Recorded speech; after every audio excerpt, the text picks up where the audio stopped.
All right, let's dive into something that might sound a little technical, but I promise you it is absolutely essential for anyone building a brand. We're talking about the NICE classification.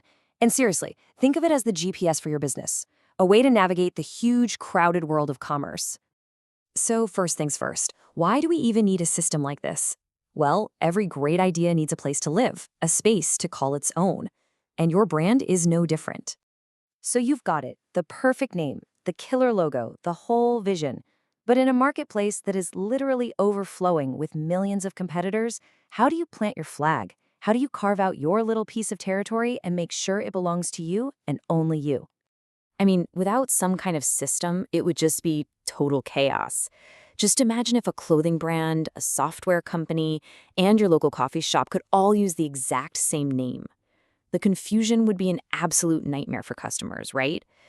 This is exactly why every brand needs a map to define its turf. And that brings us to the hero of our story, a global system designed specifically to bring some order to the beautiful mess that is the world of brands.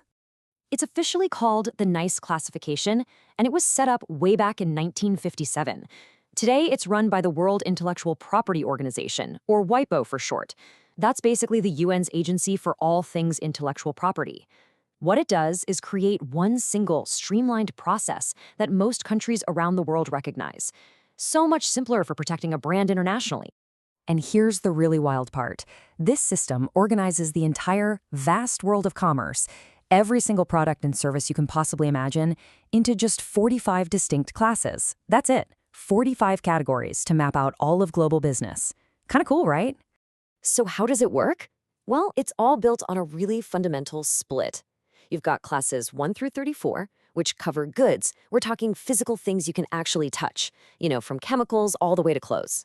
Then you have classes 35 through 45, which are all about services, the actions and things businesses do for other people, like advertising or financial advice. This simple split is the bedrock of the whole system. Okay, so how does this actually work in the real world? This is where it gets really strategic. See, choosing the right class isn't just about filling out a form, it's about defining the exact battleground for your brand's protection. Let's make this real. Take a brand we all know, Nike.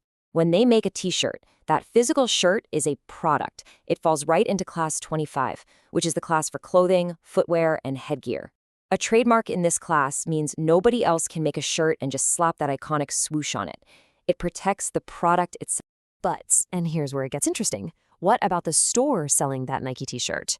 When Walmart sells it, they aren't making the shirt. They are providing a retail service. That act of selling, that falls under a whole different category, Class 35. So Walmart's trademark in Class 35 protects its store name, stopping another big box retailer from calling itself Walmart. And that right there perfectly illustrates the whole point of this system, to stop you and me, the consumers, from getting confused. It's the reason you don't see a grocery store called Nike, because their trademark is for goods, not retail services. The system is designed to keep all the lanes of commerce clear and distinct. So what happens if you get it wrong? What if you pick the wrong class? Well, let me tell you, this isn't some tiny error you can just brush off. Getting it wrong can have some seriously expensive consequences for your brand. For starters, your application could just get flat out rejected, which is a huge waste of time and money. You could even end up in legal trouble. And a simple mistake can add months, sometimes even years to the process. But honestly, the worst part? Your brand is left totally unprotected in the area it's actually competing in, leaving the door wide open for someone else to swoop in. But what about the big, complex brands that do a bunch of different things? This is where a more advanced, kind of pro-level strategy comes into play. This brings us to something called Class 99. Now, let me be super clear. This is not a real class for goods or services. You can't trademark your new coffee brand in Class 99. It's really just a technical term, a placeholder that trademark offices use for a multi-class application, basically a single filing that covers several different classes all at once.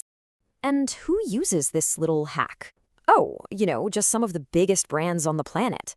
Think about Amazon. They've got e-commerce, which is a retail service in Class 35, but they also have Amazon Web Services, their cloud computing platform, which is in Class 42.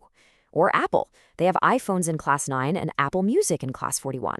A multi-class filing lets them protect their entire ecosystem under one big umbrella. Now, the benefits are pretty obvious. It simplifies things, it saves time, and it makes sure your protection is consistent.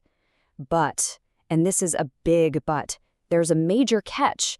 If there's a problem or an objection in just one of the classes you filed for, the entire application can be put on hold until that one little issue is sorted out. So it's a real strategic trade-off between convenience and risk. So really, when you boil it all down, it comes to this. The NICE classification isn't just some bureaucratic hoop you have to jump through. It is the actual foundational map that defines the legal territory for your brand. Getting the class right means getting your protection right. It's as simple as that. So as you're out there building your amazing brand, just remember this. You already know the story you want to tell. The real key is figuring out the right place on the map for that story to officially begin. Because choosing the right class, that's the very first step in building a brand that's built to last.